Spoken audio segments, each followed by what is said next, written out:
저항이 R인 저항기와 유도계수가 L인 인덕터를 직렬로 연결한 다음에 전기 용량이 C인 축전기와 병렬로 연결하겠습니다. 그런 다음에 전압이 이런 사인 함수로 변하는 교류 전원의 그림과 같이 연결하겠습니다. 여기서 사인 앞에 붙어 있는 대문자 V가 교류 전압의 진폭이죠. 그리고 오메가 각진동수입니다. 그러면 전류가 어떻게 흐르냐면 전류 I가 이렇게 흐르게 되죠. 일부의 전류는 이쪽으로, 일부의 전류는 이렇게 흐르게 될 겁니다. 이 전류를 I1, 이 전류를 I2라고 하겠습니다. 전류 I1과 I2의 진폭부터 구해보겠습니다. 이걸 하기 위해서 위상자 도표 그립니다. 위상자라는 건 시작점을 수직하게 전환축, 회전축을 해서 제자리에서 반시의 방향으로 일정 각속력으로 회전하고 있는 하나의 벡터가 위상자죠. 우리가 다루고 있는 전류와 전압은 실제로 스칼라양입니다. 스칼라양인데도 불구하고 벡터처럼 취급해서 위상자 그립니다. 여기는 한 개의 화살표가 전류 또는 전압에 대한 위상자라고 하겠습니다. 그렇다면 이 화살표의 길이가 진폭에 해당됩니다. 이 위상자가 반시의 방향으로 회전하고 있는 과정상에 여기 온 시점에서 실제 값은 y축의 투영한 값이 실제 값입니다. 전류 I1의 진폭부터 구해보겠습니다. 전류 I1의 진폭을 구하기 위해서 폐회로 하나 선택하겠습니다. 이 폐회로를 폐회로 1이라고 하겠습니다. 폐회로 1에는 저항기와 인덕터가 직렬로 연결되어 있죠. 그렇기 때문에 어느 순간을 선택한다 하더라도 저항기와 인덕터에서 전류가 같습니다.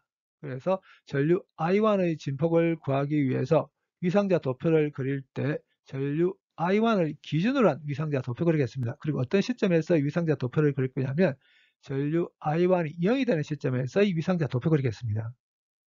Y축의 투영한 값이 실제 값이라고 했습니다. 그러면 전류 I1이 0일 때는 전류 I1의 위상자가 어떻게 있어야 되냐면 이렇게 있으면 되겠죠. Y축에 투영하면 0됩니다. 저항기에 대해서는 저항기에서의 전압과 전류 사이 위상차가 없습니다. 그렇기 때문에 저항기에서의 전압에 대한 위상자는 이렇게 그리시면 됩니다. 여기서 이 화살표의 길이가 저항기에서의 전압의 진폭입니다. 저항기에서의 전압의 진폭은 전류 I1의 진폭에 저항 R을 곱하면 됩니다.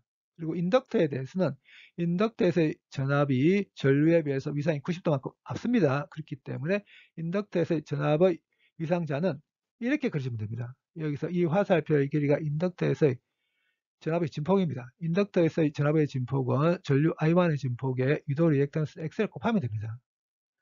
폐회로 1에는 저항기와 인덕터가 직렬로 연결되어 있습니다. 그렇기 때문에 어느 순간을 선택한다 하더라도 저항기와 인덕터에서의 전압의 합은 교류 전압과 같아야 되죠. 전압은 스칼라양입니다. 스칼라양인데도 불구하고 이렇게 벡터처럼 취급해서 위상자를 그렸습니다. 그래서 더할 때도 벡터처럼 더해야 됩니다. Y축상에 있는 이런 벡터와 X축상에 있는 두 개의 벡터를 더한다고 생각하면 됩니다. 사각형을 그려서 대각 방향에 해당되는 화살표 그리면 되죠. 이 보라색 화살표가 바로 뭐냐면 이 교류 전압의 위상자입니다. 그러면 이 화살표의 길이가 교류 전압의 진폭 대문자 V겠죠? 그럼 보라색 화살표의 길이는 이 길이 제곱에 이 길이 제곱을 더해서 루트로 씌워버리면 됩니다. 교류 전압의 진폭입니다. 이 녀석을 이렇게 쓸 수 있으니까 여기서 전류 I1의 진폭을 루트 바깥으로 빼내겠습니다. 그럼 이렇게 되거든요. 전류 I1의 진폭이 이렇게 됩니다. XL 유도 리액턴스죠. 오메가 L입니다. 전류 I1의 진폭이 이렇게 됩니다. 전압이 전류 I1에 비해서 위상이 파이1만큼 앞섭니다. 그럼 여기서 사인 파이1은 이 길이분의 이 길이죠. 그래서 이렇게 되거든요. 교류 전압의 진폭을 이렇게 쓸 수 있다고 했습니다. 그래서 이렇게 바꾸겠습니다. 이 녀석들 각각 이렇게 바꿀 수 있죠. 그리고 이 녀석은 또 이렇게 바꿀 수 있거든요. 여기서 분모와 분자에서 전류 I1의 진폭을 없애버릴 수 있습니다. 그럼 이렇게 됩니다. XL 유도 리액턴스입니다. 오메가 L이죠. 사인 파이1 이렇게 됩니다. 비슷한 과정을 거쳐서 코사인 파이1 구해보게 되면 이렇게 됩니다. 이제 전류 I2의 진폭 구해보겠습니다. 전류 I2의 진폭을 구하기 위해서 이제 이런 배회를 선택하겠습니다. 이 배회를 배회로 2라고 하겠습니다. 이 배회로 2에는 축전기 한 개만 포함되어 있죠. 그리고 배회로 2에 대한 위상자를 그릴 때도 전류 I2를 기준으로 한 위상자 그리겠습니다. 위상자 도표 그리겠습니다. 그리고 어떤 시점에서 위상자 도표를 그릴 거냐면 전류 I2가 0이 되는 시점에서 위상자 도표 그리겠습니다. Y축의 투영한 값이 실제 값이라고 했습니다. 전류 I2가 0이 되는 시점에서 전류 I2의 위상자가 어떻게 있어야 되냐면 이렇게 있어야 됩니다. 배회로 2에는 축전기 한 개만 포함되어 있죠. 축전기에 대해서는 축전개수의 전압이 전류에 비해서 위상이 90도만큼 늦습니다. 그래서 축전개수의 전압의 위상자는 이렇게 그리면 됩니다. 여기서 이 화살표의 길이가 축전개수의 전압의 진폭입니다. 축전개수의 전압의 진폭은 전류 I2에 용량 리액턴스 XC를 곱하면 됩니다. 폐회로 2에는 축전기 한 개만 포함되어 있습니다. 그렇기 때문에 어느 순간을 선택한다 하더라도 축전개수의 전압과 교류 전압이 같아야 되죠. 이 말은 이 빨간색으로 표시한 이 화살표가 바로 교류 전압의 위상자와 같다는 걸 뜻합니다. 그렇기 때문에 이렇게 같아야 됩니다. 그래서 전류 I2의 진폭이 XC분의 V가 됩니다. 용량 리액턴스 오메가 C분의 1이죠. 전류 I2의 진폭을 이렇게 쓸 수 있습니다. 전류 I2에 비해서 축전개수의 전압이 위상이 90도만큼 늦습니다. 이제는 전류 I의 진폭 구하기 해보도록 하겠습니다. 전류 I의 진폭을 구하기 위해서 병렬 연결되는 회로 전체를 생각하도록 하겠습니다. 병렬 연결의 특징은 병렬 연결되는 회로 성분들에서 어느 시점을 선택한다 하더라도 전압이 다 같죠. 그렇기 때문에 특정한 시점에서 교류 전원의 전압과 이 부분의 전압, 축전개수의 전압이 다 같아야 되죠. 그렇기 때문에 전류 I의 진폭을 구하기 위해서 위상자 도표를 그릴 때 교류 전압을 기준으로 해서 전류의 위상자 그리겠습니다. 그리고 어떤 시점에서 위상자 도표를 그릴 거냐면 교류 전압이 0의 시점에서 위상자 도표 그리겠습니다. Y축의 투영형 값이 실제 값이라고 했습니다. 교류 전압이 0일 때는 교류 전압의 위상자가 이렇게 있겠죠. 앞에서 교류 전압이 전류 I1에 비해서 위상이 파이1만큼 앞선다고 했습니다. 이 이야기를 거꾸로 하게 되면 전류 I1은 교류 전압에 비해서 위상이 파이1만큼 늦다고 표현해도 상관이 없죠. 그리고 전류 I2는 교류 전압에 비해서 위상이 90도만큼 앞선다고 했습니다. 그렇기 때문에 전류 I2의 위상자는 이렇게 그려주면 됩니다. 전류 I는 I1과 I2의 합이어야 되죠. 전류 스칼라형입니다. 스칼라형인데도 불구하고 벡터처럼 지급을 해서 이렇게 위상자를 그렸습니다. 그래서 더할 때도 벡터처럼 돼야 됩니다. 먼저 XY 평면상에 놓여있는 이 벡터를 XY 성분으로 분해한다고 생각하면 됩니다. 분해 이렇게 할 수 있죠. 이 화살표의 길이가 대문자 I1이고 이 각이 파이1이라면 이 화살표의 길이 이렇게 되게 될 거고 이 화살표의 길이 이렇게 될 거거든요. 이제는 Y축상에 있는 방향이 정반대인 이 두 개의 벡터를 더한다고 생각하면 됩니다. 방향이 정반대인 두 개의 벡터를 방향까지 더하게 되면 짧아지게 되죠. 이 화살표의 길이가 이렇게 되거든요. 이제는 Y축상에 있는 이 벡터와 X축상에 있는 이 두 개의 벡터를 더한다고 생각하면 됩니다.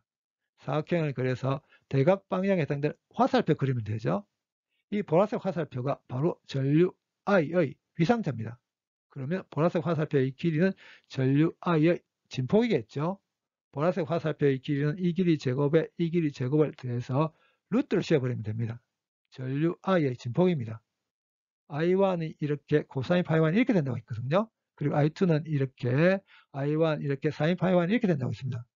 루트 1을 정리하게 되면 이렇게 되거든요.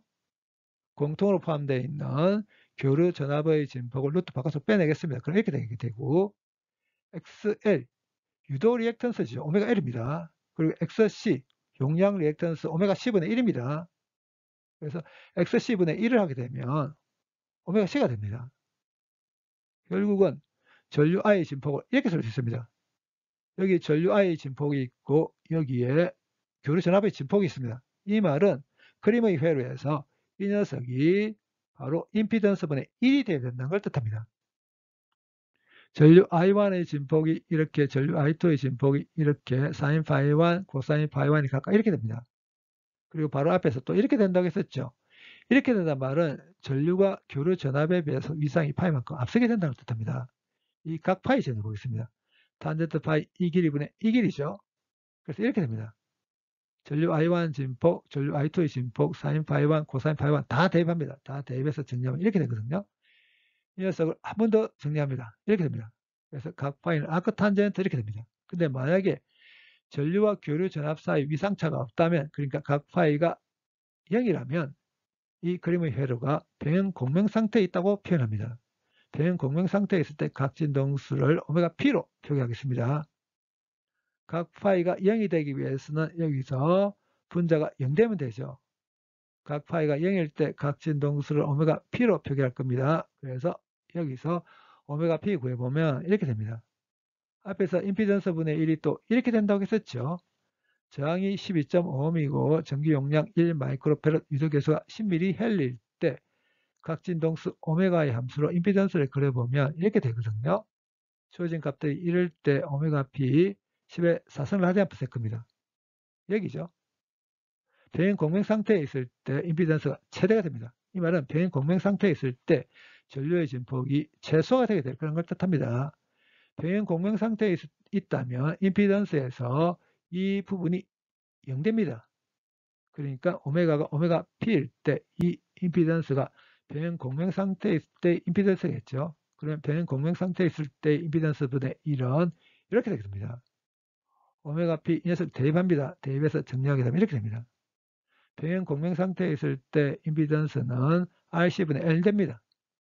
병행 공명 상태에 있다면 저항이 작아지게 되면 이 임피던스가 커지게 되겠죠. 병행 공명 상태에 있을 때 저항이 커지게 되면 병행 공명 상태에서 임피던스는 감소하게 될 겁니다.